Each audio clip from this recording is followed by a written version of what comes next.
Bom, então vamos ao tema do assunto de hoje, né? O Beto me pediu que falássemos hoje sobre caridade.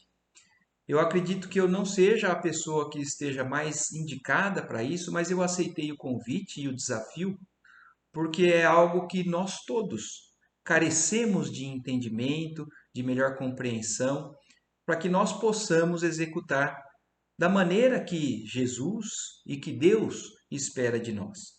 O assunto caridade é algo falado ainda muito antes até da vinda do próprio Cristo. Nós vamos falar aqui hoje, principalmente embasados nos conhecimentos que a doutrina espírita também nos acrescenta, não mudando nada, porque Jesus é o nosso grande guia, nosso mestre e modelo para que sigamos, né? Mas ainda antes de Jesus, Deus já mandava, os povos já existiam, tinham a noção do conceito do que era necessário se fazer, principalmente no que se dizia em relação à caridade. Várias das citações que eu vou fazer aqui são do nosso querido Chico Xavier e do seu orientador espiritual, que era Emmanuel, né? E um dos livros que fala sobre o assunto, o livro Caminho, Verdade e Vida, a lição 41, que se chama Caridade, diz exatamente isso. Que muitos falaram de caridade, só que poucos exemplificaram, poucos deixaram claro como se fazer isso, e por isso ficou mal executado e talvez mal entendido. Então, os egípcios, os hebreus, os romanos, os chineses, vários povos falavam isso, né? Os gregos, por exemplo, falavam: não façais ao próximo o que não desejais receber dele. Dos egípcios, nós temos algumas frases que dão a entender que a pessoa, quando morria, quando chegava ali no pórtico, talvez do paraíso, diziam assim: deixai passar aquele que fez aos outros o que desejava para si. Então, são todas formas de pensamento que já nos denotam a intenção de beneficiar ou de trazer um alívio ao sofrimento dos outros, da mesma maneira que nós gostaríamos que trouxessem para a gente, né? Mas somente Jesus conseguiu vir e não somente falar, mas principalmente deixar bem claro o como fazer, porque ele não se limitou a falar. Ele exemplificou em cada gesto durante toda a sua vida o que significa esse ato de amor ao próximo. Então, fora da caridade não há salvação, é o que diz a doutrina espírita. E se nós somos cristãos, e se nós somos seguidores daquele que deixou claro como é que devemos fazer, será que nós estamos fazendo como ele exemplificou? Como é que será que nós entendemos o que é essa palavra e essa ação de caridade, né? Que caridade que nós fazemos quando nós buscamos fazê-la? Será que é aquela caridade que busca uma moeda perdida no fundo da nossa bolsa ou no carro ali para poder entregar logo para aquele que está pedindo na janela do nosso carro, mas muitas vezes com a intenção de se livrar logo daquele incômodo? Será que essa é a caridade que Jesus veio nos exemplificar? Se ele é nossa referência, então como é que Jesus ensinou a caridade há 2000 anos atrás, que ficou realmente claro que ele é a pessoa referência para isso? No Evangelho de Mateus, no capítulo 22, quando um doutor da lei pergunta para ele qual é o maior mandamento, e ele então resume isso em dois mandamentos. Ele fala que o primeiro e o maior mandamento é que nós devemos amar ao nosso Deus e nosso Pai acima de tudo, de todo o nosso coração, de toda a nossa alma e de todo o nosso pensamento e entendimento. Mas ele acrescenta que o segundo mandamento, não menor do que esse, é que nós deveremos amar ao nosso próximo como a nós mesmos. Então, essa é o resumo da lei divina, e foi essa a forma de agir que Jesus, na verdade, nos exemplificou durante uma existência inteira. Então, dali para frente, ele passou a caminhar perante a todos, aos sofredores, aos corruptos, a todos os tipos de necessitados, exemplificando o que seria esse amor ao próximo. E ainda antes de partir, Jesus deixa mais um desafio para a gente, acrescentando ou desdobrando um pouquinho esse segundo mandamento. Porque no Evangelho de João, no capítulo 13, versículo 34, ele fala assim: que vos ameis uns aos outros como eu vos amei. Quer dizer, aí ele muda talvez a referência do que nós entendemos amar ao próximo, ou até talvez a visão distorcida do que nós temos do nosso amor próprio. Porque se nós nos amamos de maneira ainda distorcida e executamos isso perante ao nosso irmão, talvez nós também ainda incorreremos em erro de amar o nosso irmão de maneira ainda limitada. Mas quando ele fala que nós devemos amar ao nosso irmão como ele nos amou, como ele exemplificou, aí mostra que talvez a forma que nós devemos buscar para a atitude do nosso dia a dia seja ainda muito além daquela que nós estamos conseguindo. Então, quando se fala em caridade, quando se fala nesse amor ao próximo, porque tudo se resume a isso, né?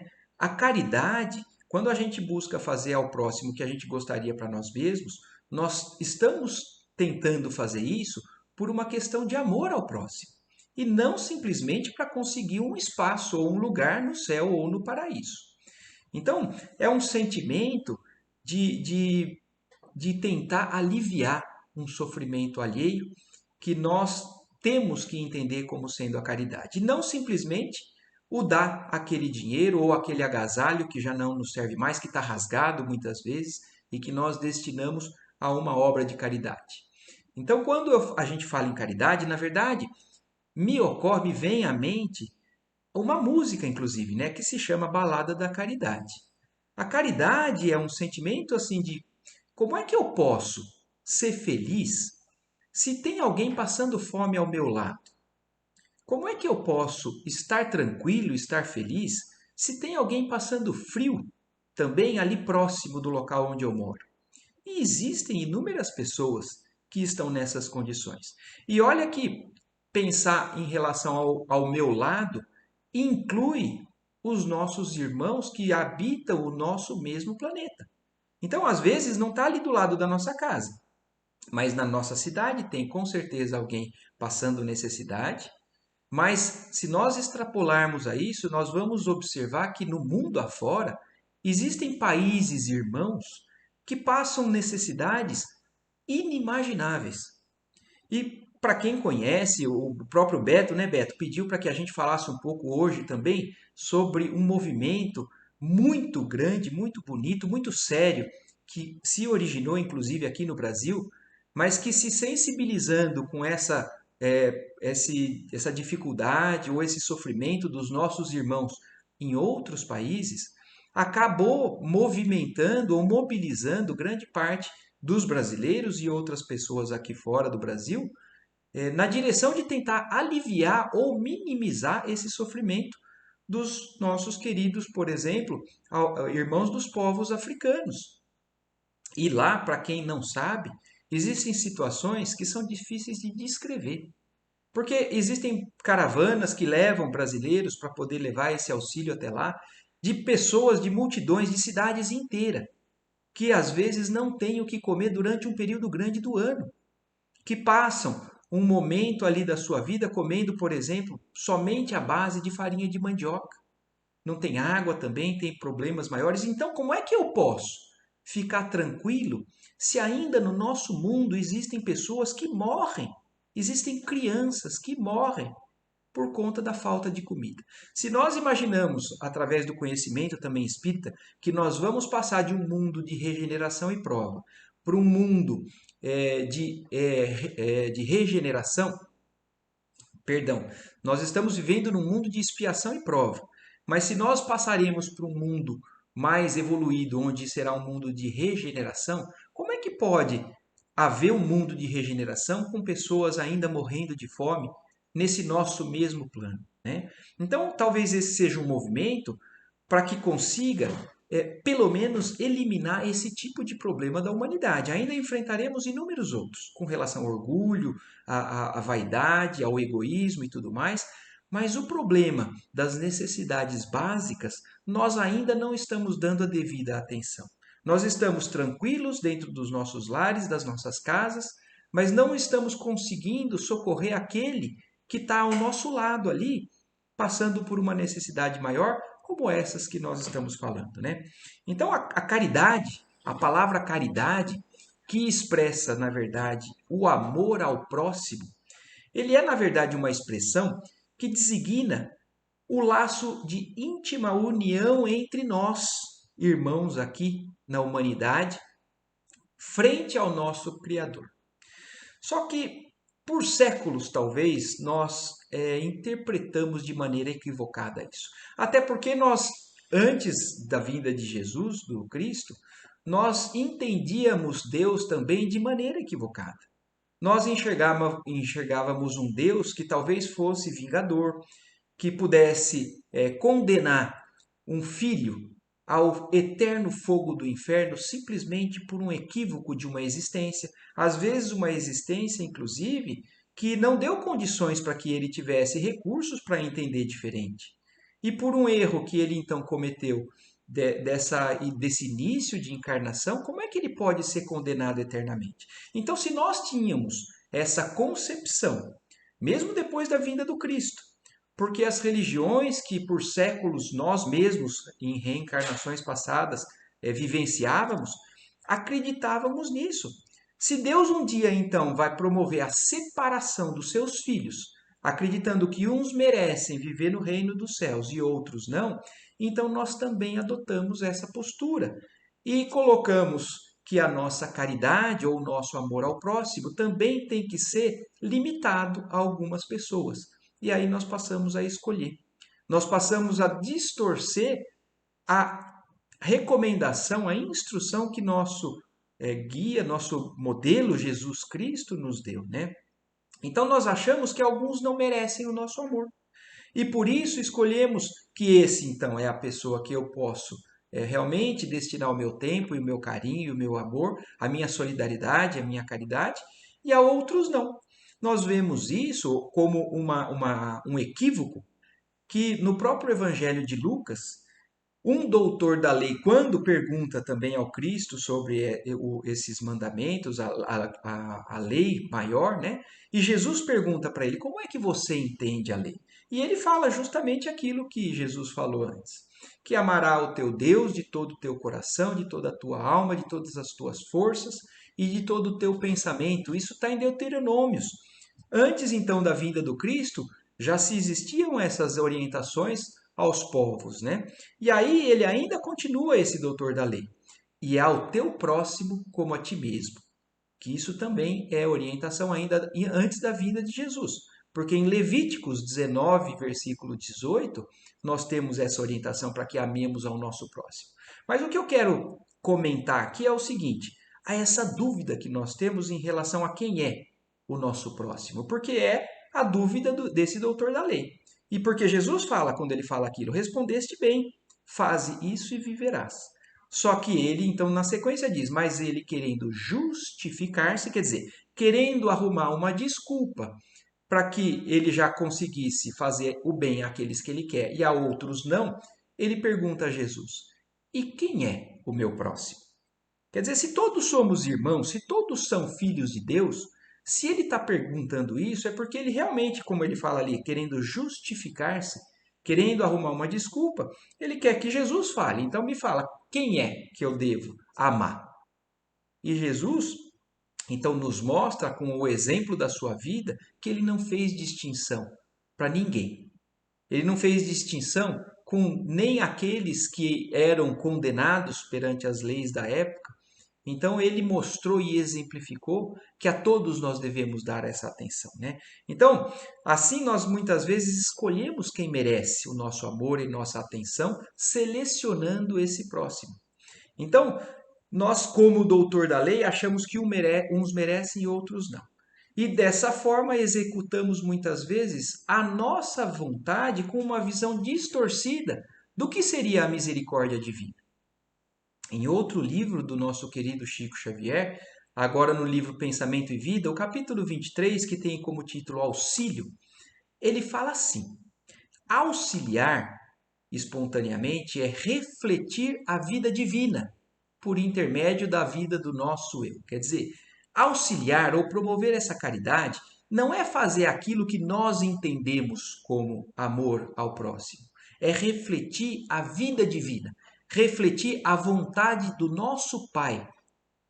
Porque aí sim nós vamos estar colocando, através da nossa intervenção, da nossa disponibilização, a execução da misericórdia divina através de nós. Mas é um reflexo dessa sabedoria, dessa misericórdia que está muito acima da nossa capacidade de compreensão. E logo na sequência, no próximo parágrafo, nesse mesmo capítulo, diz assim, ó, a eterna providência é um reservatório de amor infinito, em doação permanente, solicitando canais de expressão que o distribuam. Quer dizer, essa misericórdia, essa providência divina é um reservatório que não acaba, que está constantemente mandando recursos, mas que espera a mobilização de alguns de nós, ou pelo menos de alguns de nós, mas na verdade que num dia seja de todos nós, na direção de diminuir essas diferenças, de se sensibilizar com esse absurdo que é o sofrimento alheio, a falta de dignidade humana com relação a algum morador, uma pessoa em situação de rua da nossa cidade, uma pessoa que passa fome, que está passando por uma dificuldade porque perdeu o emprego. E nós muitas vezes não nos sensibilizamos com isso e deixamos aquilo continuar a prosseguir. Mas o que diz aqui nessa lição do Chico é que esse reservatório está constantemente doando esses recursos, mas está esperando que canais se abram para que esses recursos aconteçam. Existe um outro livro que se chama O Consolador, que diz, a espiritualidade nos diz, que o nosso Pai promove, né, o auxílio à criatura através da própria criatura. Então, nos lembrando da parábola do bom samaritano, que aquele que que estava à margem do caminho, sofrendo pelo assalto, né? Vários passaram por ele e eram canais fechados. Mas o samaritano que passou ali moveu-se de íntima compaixão e acabou executando. Quer dizer, se ele também não tivesse aberto esse canal, ele estaria mais uma vez sendo mais um que passou por ali e não causou o auxílio. Porque nós muitas vezes em orações pedimos, meu Pai, por favor, diminui o sofrimento daquele irmão que está ali passando necessidade, que está passando fome. Abranda o sofrimento daqueles que estão nos hospitais, passando por uma enfermidade, e não fazemos nada para aliviar isso. E Deus está esperando que nós sejamos esses canais. Então a caridade, para que ela aconteça, ela necessita que nós nos mobilizemos nesse sentido, né? Então recursos da divina providência não nos faltam. O que faltam são pessoas sensibilizadas para que sejam esses canais de distribuição. Se nós formos nas referências ainda antes do nosso querido Chico, Allan Kardec, que foi o codificador da doutrina espírita, no Evangelho segundo o Espiritismo, no capítulo 11, ele fala assim: o egoísmo, porque nós sabemos que o egoísmo, ou vamos falar aqui em relação à caridade, a caridade, ela é o recurso que nos traz a possibilidade de um dia alcançarmos paragens maiores, né, mais elevadas, o paraíso, como muitos entendem, através do combate ao egoísmo. Então, quando nós nos preocupamos com o próximo, nós estamos, na verdade, nos esquecendo das nossas vontades egoístas. E aí, nesse capítulo, então, de Allan Kardec, fala isso, que o egoísmo, que é a chaga da humanidade, tem que desaparecer da Terra. O egoísmo é, pois, o alvo para o qual todos os verdadeiros crentes devem apontar as suas armas, dirigir as suas forças e a sua coragem. E ele ainda segue falando: digo coragem porque dela muito mais necessita cada um de nós para vencer-se a si mesmo do que para vencer os outros. Quer dizer, o problema está dentro de cada um de nós.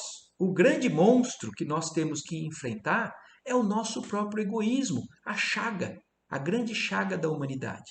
E aí ele ainda finaliza: esse monstro devorador de todas as inteligências, esse filho do orgulho, é o causador de todas as misérias do mundo terreno. É a negação da caridade e, por conseguinte, o maior obstáculo à felicidade dos homens. Quer dizer, quando nós entendemos essas orientações do nosso mestre e seguimos, nós, na verdade, apesar de estarmos indo em direção a diminuir o sofrimento alheio, é aí que está a nossa verdadeira felicidade. Então, somente entendendo isso e combatendo o nosso egoísmo é que nós vamos estar encontrando a nossa verdadeira realização, encontrando a verdadeira paz e a verdadeira felicidade. Mas aí nós muitas vezes dizemos assim: poxa, mas então eu quero fazer a caridade, mas eu não sei como, eu não tenho como fazer. Na verdade, eu já passo por dificuldades financeiras também. Já é um problema muito grande para eu conseguir pagar as minhas contas, eu não tenho recursos financeiros. Então nós vamos primeiro lembrar, se Jesus é a nossa principal referência de execução de caridade, Jesus era rico? Jesus tinha grandes posses? Jesus então ele ajudou dando recursos financeiros a outras pessoas? É claro que não. Então, em outro livro também do Chico, que se chama Escultores de Alma, também tem uma lição que se chama Caridade. E nessa lição fala justamente isso. A caridade é sempre uma bênção de Deus, mas não se restringe ao pão e ao agasalho que distribuas. Vemo-la por serviço aos outros em qualquer parte. E aí ele dá exemplos. Caridade, então, é muitas vezes tolerar com paciência um parente necessitado. Respeitar as dificuldades de um vizinho, sem comentá-las. Quer dizer, é onde nós percebemos que muitas vezes nós nos desequilibramos. E um vizinho, às vezes, que está passando por uma dificuldade, nós nos incomodamos com aquilo que ele está fazendo e não respeitamos esse problema ou essa limitação, essa dificuldade, e ainda vamos além. Como ele fala, porque aqui a espiritualidade nos dá uma orientação maior em relação a esse cuidado, né? Respeitar a dificuldade do vizinho sem comentá-la, quer dizer, ainda sem passar para frente uma imagem ruim desse vizinho que está às vezes fazendo algo com que nós não concordamos. Caridade é amparar uma criança necessitada na rua ou até socorrer um animal que está doente.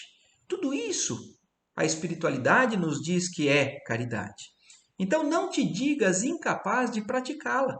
Então nós não podemos falar que nós não temos como fazer essa caridade, porque a caridade está acima de tudo, acima, muitas vezes, dos recursos ou de minimizar-se as questões materiais.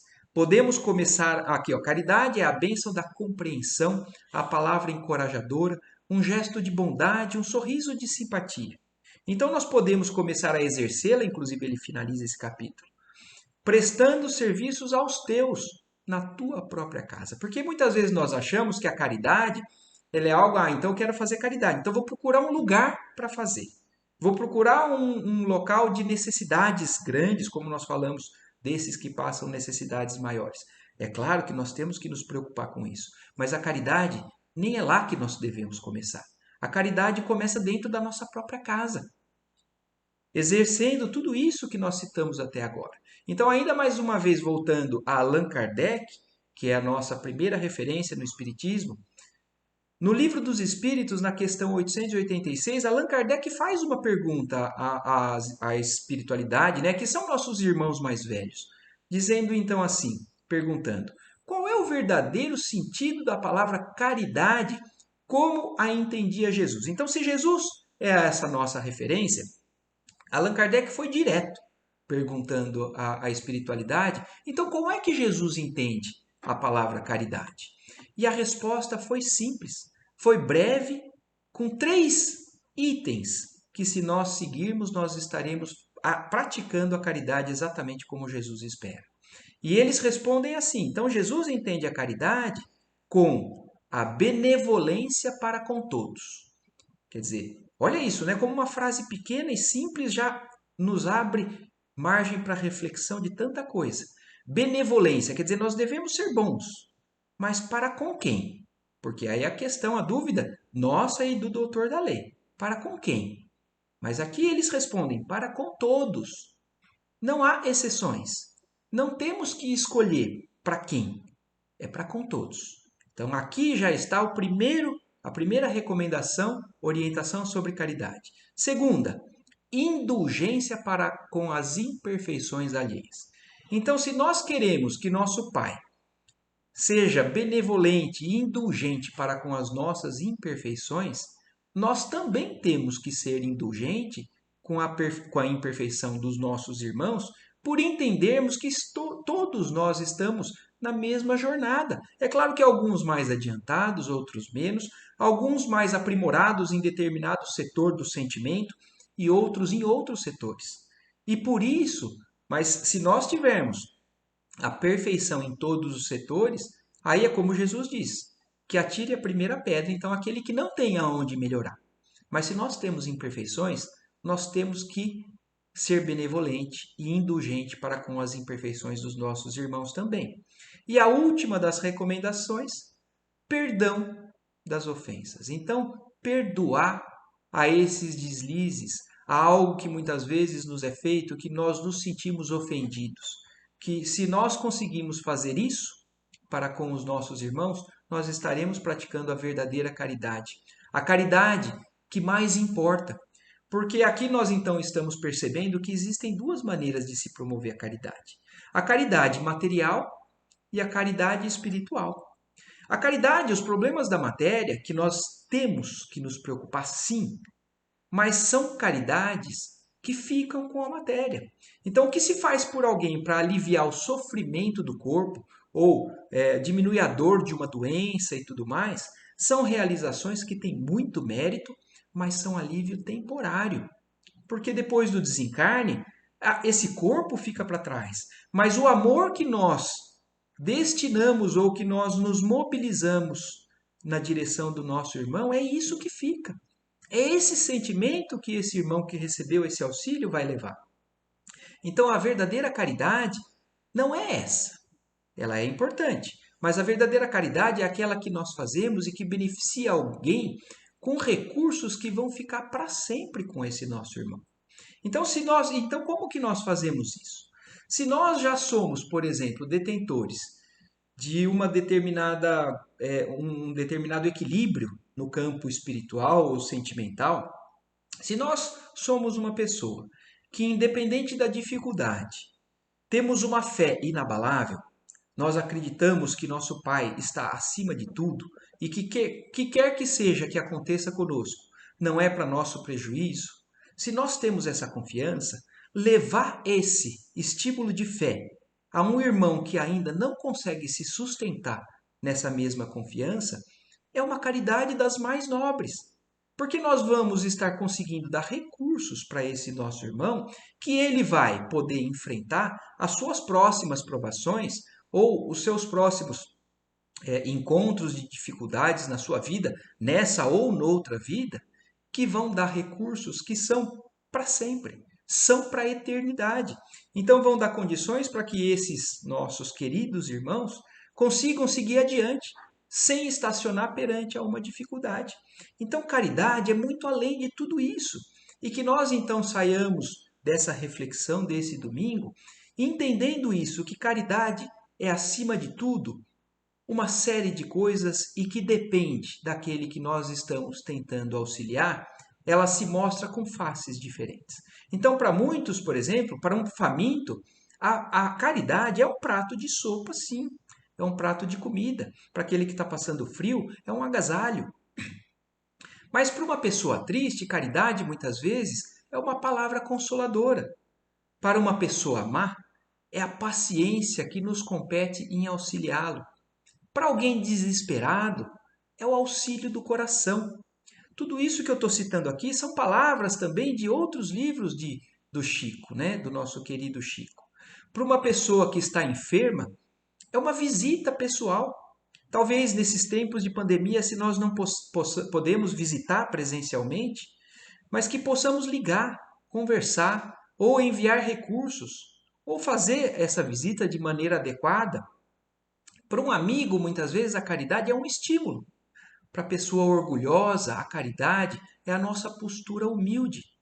Porque se nós reagimos com orgulho também, nós só estamos ateando cada vez mais fogo a essa fogueira. E se nós colocamos a humildade que Jesus demonstrou em todos os momentos da sua vida, nós vamos estar realmente conseguindo quebrar aquele ciclo vicioso que aquela pessoa orgulhosa ainda está enraizado. E aquela pessoa orgulhosa somos muitas vezes nós mesmos. Para uma pessoa colérica, a caridade é a calma. Para alguém impulsivo, é a nossa serenidade. Então, a caridade, ela tem inúmeras formas de se apresentar e é o entendimento disso que vai nos fazer com que nós possamos levar adiante essa verdadeira caridade. Então, que nós busquemos assim entender para exercer essa verdadeira caridade. Que Jesus, que é nossa principal referência, nos ilumine a todos nós, para que nós nunca fraquejemos nessa busca, busquemos cada vez mais essa compreensão à luz da doutrina espírita ou à luz do amor de nosso Jesus, seja em qualquer religião que nós sigamos ou que nosso coração segue, mas que nós busquemos entender a essência do que Jesus veio nos mostrar, o exemplo da sua vida. Que assim seja.